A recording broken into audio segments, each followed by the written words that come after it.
खोपोलीमध्ये शिवसेनेच्या नगरसेविका मानसी काळोखे यांचे पती मंगेश काळोखे यांच्या प्रकरणानं आता अंतिम रूप घेतलं असून मंगेश काळोखे यांच्या 2 मुली आर्या आणि वैष्णवी या प्रथमतःच माध्यमांसमोर व्यक्त झाल्यात। अतिशय भावनिकरित्या त्यांनी आरोपींना फाशीची शिक्षा होण्याची मागणी केली आहे। मंगेश काळोखे यांची छोटी मुलगी आर्या 7वीला आहे तर मोठी मुलगी वैष्णवी ही 10वीला आहे। या दोन्ही मुली भयभीत झालेल्या दिसल्या। आर्या या छोट्या मुलीनं सांगितलं की माझे बाबा मला शाळेत सोडायला गेले होते पण नंतर ते दिसले नाही, मला बाय केलं आणि ते निघून गेले असं आर्याने म्हटलंय।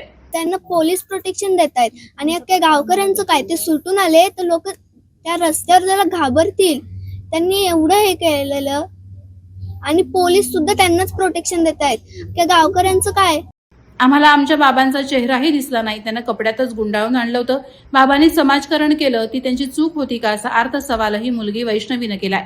मला झोपेतून डायरेक्ट उठली तेव्हा मला असं समजलं की माझ्या पप्पांची हत्या केलेली आहे। माझं बोलणंच नाही झालं, यात आमचा काय गुन्हा आहे, त्यांचा काय दोष आहे? त्यांनी समाजकारण केलं, समाजाच्या सेवेसाठी त्यांनी त्यांचं पूर्ण, आमच्या सोबत तर कमीच, लोकांसोबतच जास्त, समाजातच जास्त ते राहिले। त्यात त्यांचा काय गुन्हा होता? त्यांनी समाजाची सेवा केली, आम्हाला न्याय भेटलाच पाहिजे। त्यांना फाशी किंवा मोका, त्यांना फाशी व्हायलाच पाहिजे। इलेक्शनच्या आधी आम्हाला, माझ्या पप्पांना धमकी दिलेली आहे की तुझ्या दोन्ही पोरींना मारू आम्ही, आणि इलेक्शन झाल्यावर तुला दाखवतो। सारिका चव्हाण, तिला अजून अटक नाहीये आणि तिच्या पोरांनी अशी धमकी दिली की तुला 21 तारखेनंतर दाखवतो काय ते। दरम्यान मंगेश काळोखे प्रकरणी आतापर्यंत 12 जणांना अटक करण्यात आली। ही ओनर किलिंग असल्याचंही निष्पन्न झाले। या गुन्ह्यात राष्ट्रवादी काँग्रेसचे जिल्हाध्यक्ष सुधाकर घारे आणि प्रवक्ते भरत भगत यांचा अद्याप तरी सहभाग आढळून आलेला नाही। त्याबाबत तपास सुरू असून तो अंतिम टप्प्यात असल्याचं दलाल यांनी सांगितलं। त्याच्यात जसं मी सांगितलं की कॉन्ट्रॅक्ट केले, म्हणजे कोणाला पैसे देऊन त्यांच्याकडून करून घेतला गेलाय, प्लस त्यांचे स्वतःचे लोक इन्व्हॉल्व होते, तर याच्यात कॉन्स्पिरसी करून हे गुन्हा घडवण्यात आलेला आहे। तर जे बाकीचे लोक आहेत त्यांच्या डिटेलमध्ये आपण चार्जशीटमध्ये देणारच आहोत।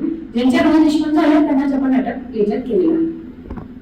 त्यांचे सगळं तपासाच्या अंतर्गत आहे। काही दिवसांनी आपला जवळपास पूर्ण होत आलेली आहे। याच्यात आपलं जे डिटेक्शन आणि इन्व्हेस्टिगेशन, आपल्या पुरावा गोळा करण्याचं काम चालू आहे। एकदा आपल्याला शेवटचा आरोपी पण मिळाला की पूर्ण पिक्चर आपल्याला क्लिअर होऊन जाईल। मात्र या प्रकरणात हात असलेले आणखीही आरोपी असून त्यांना अद्यापही खोपोली पोलिसांनी अटक केली नसल्याची खंत काळोखे कुटुंबियांनी व्यक्त केली आहे। वादळवारा लाईव्हसाठी न्यूज ब्युरो, खोपोली। नवी मुंबई व रायगड जिल्ह्यातील ताज्या बातम्या आणि घडामोडींसाठी सबस्क्राईब करा वादळवारा लाईव्ह चॅनल आणि दाबा बेल आयकॉन।